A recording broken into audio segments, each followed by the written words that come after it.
Hi dears, good morning. എല്ലാവർക്കും നമസ്കാരം. സാന്ത്വനം 2വിൻ്റെ ഇന്നത്തെ വിശേഷത്തിലേക്ക് എല്ലാവർക്കും സ്വാഗതം കേട്ടോ. അങ്ങനെ നമ്മുടെ മിത്ര ആണെങ്കിൽ ഗോമതിയോട് സംസാരിച്ചുകൊണ്ടിരിക്കുക. എൻ്റെ അപ്പച്ചി അല്ലാതെ ആരെങ്കിലും ഇങ്ങനെ ഒരു മണ്ടത്തരം ചെയ്യുമോ? എന്താണ് നീ അങ്ങനെ പറഞ്ഞത്?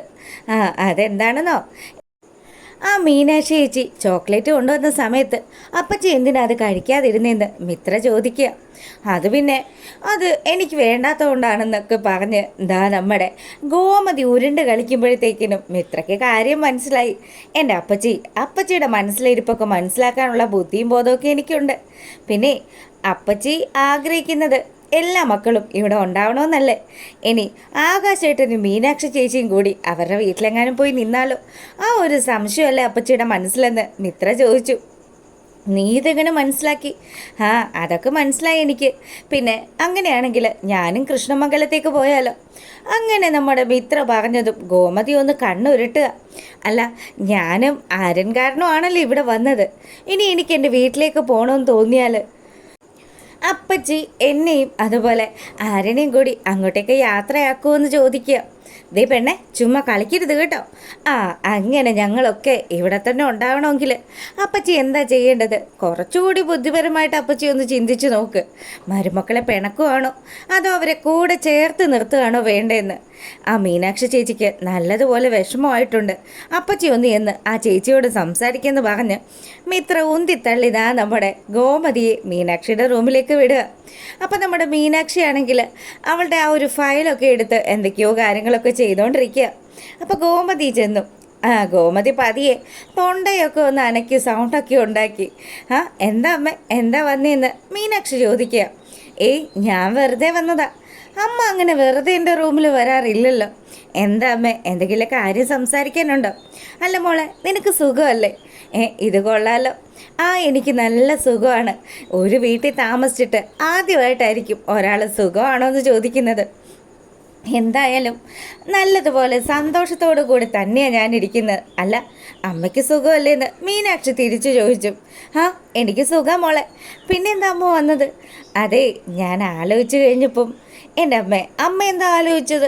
അമ്മ ആലോചിച്ചതൊന്നും എനിക്കറിയില്ലല്ലോ എന്ന് പറഞ്ഞ് മീനാക്ഷി ഒന്നും അറിയാത്തതുപോലെ നാടകം കളിക്കുക. അപ്പോഴത്തേക്കിനും ഇതൊക്കെ കണ്ടുകൊണ്ട് ശ്രീദേവി അവിടെ അങ്ങനെ നിൽക്കുന്നു. ഷെടാ, ഇവർ രണ്ടുപേരും കൂടി എന്താ ഒരു സംസാരം? അങ്ങനെ നമ്മുടെ ഗോമതി പറഞ്ഞു. അതെ മോളെ, അമ്മയ്ക്കൊരു അബദ്ധം പറ്റിയതാടി. അമ്മയ്ക്ക് അബദ്ധം പറ്റിയെന്നോ? എന്തബദ്ധം?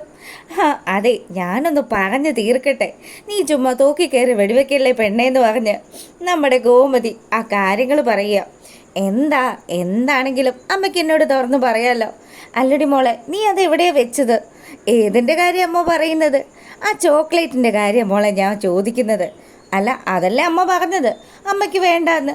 അമ്മയ്ക്ക് വേണ്ടെന്ന് പറഞ്ഞതുകൊണ്ട് എല്ലാം കൂടി എടുത്ത് ഞാനങ്ങ് കഴിച്ചു. എന്തായാലും നിങ്ങൾക്കാർക്കും വേണ്ടെങ്കിലും എൻ്റെ വീട്ടിൽ നിന്ന് കൊണ്ടുവന്ന സാധനമായതുകൊണ്ട് അത് ഞാൻ തന്നെ അങ്ങ് തിന്നു. പിന്നെ ചുമ്മാ കള്ളം പറയില്ലേ. ഞാൻ ഇവിടെ എവിടെയെങ്കിലുമൊക്കെ ഉണ്ടോ എന്ന് നോക്കട്ടെ എന്ന് പറഞ്ഞ് നമ്മുടെ ഗോമതി ഒരു തപ്പലങ്ങ് തുടങ്ങി. ഗോമതി പോകുന്ന സ്ഥലത്തേക്ക് നമ്മുടെ മീനാക്ഷിയും ചെല്ലുന്നുണ്ട്.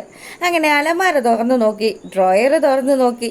അവിടെ എങ്ങും ഈ ഒരു കവറ് കാണാത്ത കൊണ്ട് തന്നെ എന്നാൽ നീ അത് മൊത്തവും തിന്നോന്ന് ഗോമതി നിരാശയോട് കൂടി ചോദിക്കുക. അല്ലമ്മേ, അമ്മയുടെ അടുത്തല്ലേ ഞാൻ ആ ചോക്ലേറ്റ് കൊണ്ടുവന്നത്. അപ്പം അമ്മയല്ലേ പറഞ്ഞത് വേണ്ടാന്ന്? പിന്നെ എന്തിനാ അമ്മ അത് അന്വേഷിച്ച് നടക്കുന്നത്? എടി മോളെ, എനിക്കൊരു അബദ്ധം പറ്റിയതാ. ഞാൻ അങ്ങനെ പറയാനേ പാടില്ലായിരുന്നു.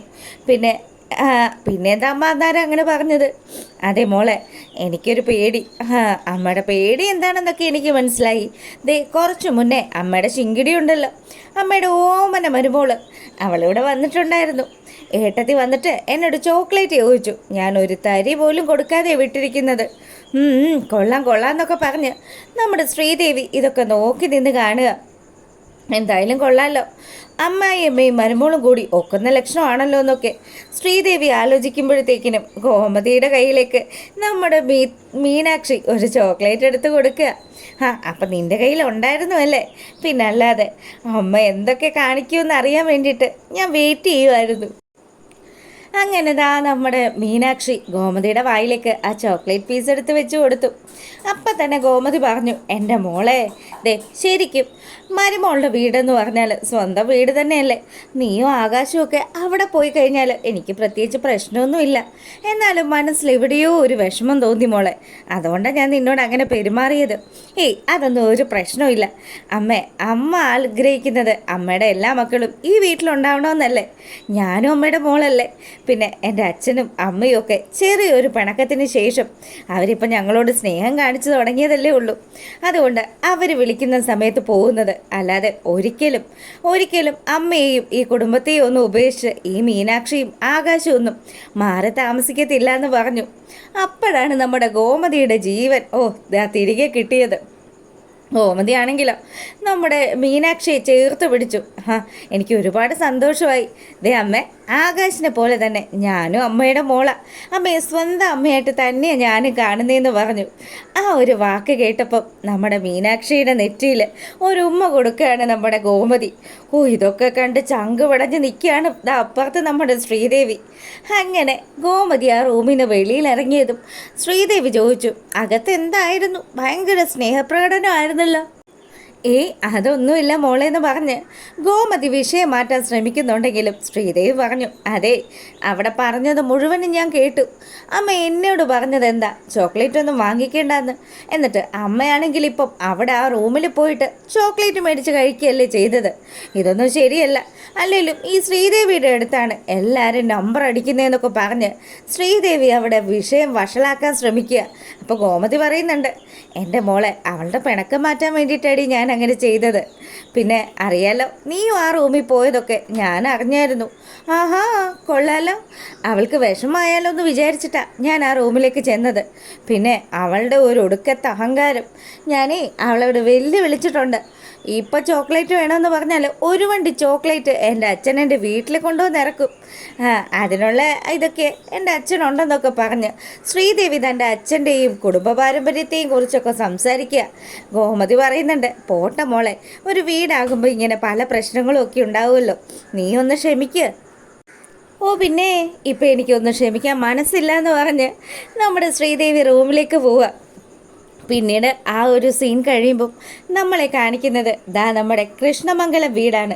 അപ്പം അലോകിൻ്റെ പേരിൽ സ്വത്തുക്കളൊക്കെ എഴുതി വെക്കുന്നതിനോട് അച്ചമ്മയ്ക്ക് അത്ര വലിയ താല്പര്യമില്ല എന്നാണ് അച്യുതനും അതുപോലെ നമ്മുടെ രാജലക്ഷ്മിയൊക്കെ പറയുന്നത്. അമ്മയ്ക്ക് 2-3 ദിവസമായിട്ട് എന്തൊക്കെയോ ചില പ്രോബ്ലംസൊക്കെ ഉണ്ടെന്ന് നന്ദിനി പറഞ്ഞു. അപ്പം തന്നെ നമ്മുടെ രാജശ്രീ പറയുന്നുണ്ട്, അത് ചിലപ്പം അലോകിൻ്റെ പേരിലേക്ക് സ്വത്തുക്കൾ കൈമാറുന്നത് അമ്മയ്ക്ക് ഇഷ്ടമല്ലാത്തത് കൊണ്ടായിരിക്കുമെന്ന്.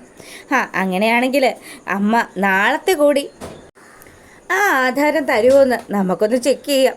ഇനി തരുന്നില്ല എന്നാണെങ്കിൽ അത് നമുക്ക് കയറി അങ്ങ് എടുക്കാമെന്ന് നമ്മുടെ അച്യുതൻ പറഞ്ഞു.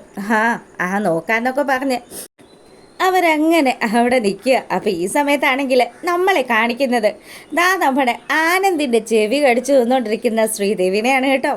അപ്പോൾ ശ്രീദേവി വന്നിട്ട് പറഞ്ഞു, അതെ ആനന്ദേട്ടാ, വല്ലതും അറിയണോ? അമ്മയുണ്ടല്ലോ, അമ്മ എന്നോട് പറഞ്ഞിട്ടാണ് ഞാൻ ആ ചോക്ലേറ്റ് വാങ്ങിക്കാതിരുന്നത്. എന്നിട്ടോ കോംപ്രമൈസ് ആവട്ടെ എന്ന് വിചാരിച്ച് ഞാൻ ആ മീനാക്ഷിയുടെ റൂമിൽ ചെന്നു. അപ്പോൾ അവൾക്കാണെങ്കിൽ മുടിഞ്ഞ ജാട. എന്തായാലും ഇനി അവളോട് ഞാൻ ഒരു രീതിയിൽ സഹകരിക്കില്ല. അവളെ ആർക്കൊക്കെ ആ ചോക്ലേറ്റ് കൊടുത്തു, എനിക്കും ആനന്ദേട്ടനും അല്ലേ തരാതിരുന്നത്. ഞാൻ പിന്നെ വേണ്ടെന്ന് പറഞ്ഞിട്ടാന്ന് ഓർക്കാം. ആനന്ദേട്ടൻ അങ്ങനെ പോലും പറഞ്ഞില്ലല്ലോ. അവളൊരു കുശുംബിയാണെന്നൊക്കെ പറഞ്ഞ് ഏഷ്ണി കയറ്റിക്കൊണ്ടിരിക്കുന്ന സമയത്താണ് നമ്മുടെ മീനാക്ഷി ആകാശേട്ടനുള്ള ചോക്ലേറ്റും കൊണ്ട് ആനന്ദേട്ടനുള്ള ചോക്ലേറ്റും കൊണ്ട് റൂമിലേക്ക് വരുന്നത്. ആനന്ദേട്ടാ, എൻ്റെ ചിറ്റപ്പൻ ഗൾഫിൽ പോയിട്ട് വന്നപ്പോൾ കൊണ്ടുവന്ന ചോക്ലേറ്റ് ആണെന്ന് പറഞ്ഞ് അവളൊരു പീസ് ചോക്ലേറ്റ് എടുത്ത് നമ്മുടെ ആനന്ദിൻ്റെ നേർക്ക് നീട്ടുക. അപ്പം തന്നെ ശ്രീദേവി ബലപ്പെടുത്താൻ തുടങ്ങി. ആനന്ദേട്ടൻ എങ്ങാനും അത് കഴിച്ചു കഴിഞ്ഞ പിന്നെ ആനന്ദേട്ടൻ്റെ കഴുത്തിന് കുത്തിപ്പിടിക്കുമെന്നുള്ള രീതിയിലായി ശ്രീദേവിയുടെ വാശി. അങ്ങനെ ആനന്ദ് എലിക്കണി പെട്ടതുപോലെ നിൽക്കുക. അപ്പം തന്നെ നമ്മുടെ മീനാക്ഷിക്ക് കാര്യങ്ങളൊക്കെ പിടികിട്ടി കേട്ടോ. മീനാക്ഷി പറയുന്നുണ്ട്, എന്താ ഇത് കഴിക്കാത്തത്? ആനന്ദേട്ടാ, ആ വായങ്ങ് തുറന്ന് ഇതങ്ങ് തരാമെന്ന് പറഞ്ഞ് അവൾ നമ്മുടെ ആനന്ദിൻ്റെ വായിലേക്ക് ചോക്ലേറ്റ് എടുത്ത് വെച്ച് കൊടുത്തു. അപ്പം തന്നെ ശ്രീദേവി പറഞ്ഞു എന്നൊക്കെ പറഞ്ഞ് ദേഷ്യം പിടിക്കാൻ തുടങ്ങുമ്പോൾ ശരിക്കും ആനന്ദ് പറയുക, അതെ എന്തിനാ നീ ഇങ്ങനെ ബലം പിടിക്കുന്നത്? എൻ്റെ ഏട്ടത്തിയുടെ പിണക്കം മാറ്റാൻ കൂടിയാണ് ഞാൻ വന്നത്. അങ്ങനെ ഒരുവിധം സംസാരിച്ച് നമ്മുടെ ശ്രീദേവിയെ കുപ്പിയിലാക്കിയിരിക്കുക മീനാക്ഷി. മീനാക്ഷി ആ ഒരു ചോക്ലേറ്റ് കൊടുത്തതും അത് ആസ്വദിച്ച് കഴിച്ചിട്ട് നമ്മുടെ ശ്രീദേവി ഒരു കാര്യം പറഞ്ഞു, ഈ വീട്ടിൽ എന്തോ വലിയൊരു സംഭവം നടക്കാൻ പോവാന്ന്. അപ്പം ആര്യനാണെങ്കിൽ ഒരു കത്തി എടുത്ത് പിടിച്ച് അതിങ്ങനെ നോക്കിക്കൊണ്ട് നിൽക്കുമ്പം മിത്ര റൂമിലേക്ക് കയറി വരിക. എന്തായാലും ആര്യൻ ആരെയോ കൊല്ലാനുള്ള ഒരു പ്ലാനിങ്ങിലാണെന്ന് തോന്നുന്നു. ബാക്കി വിശേഷങ്ങളൊക്കെ ആയിട്ട് വൈകുന്നേരം വരാം. ഇഷ്ടമായിട്ടുണ്ടെങ്കിൽ ഒന്ന് ലൈക്ക് ചെയ്യുക. അപ്പോൾ എല്ലാവർക്കും നല്ലൊരു ദിവസം ആശംസിച്ചുകൊണ്ട് വീഡിയോ വൈൻഡപ്പ് ചെയ്യണേ. അപ്പോൾ ഓക്കെ, താങ്ക്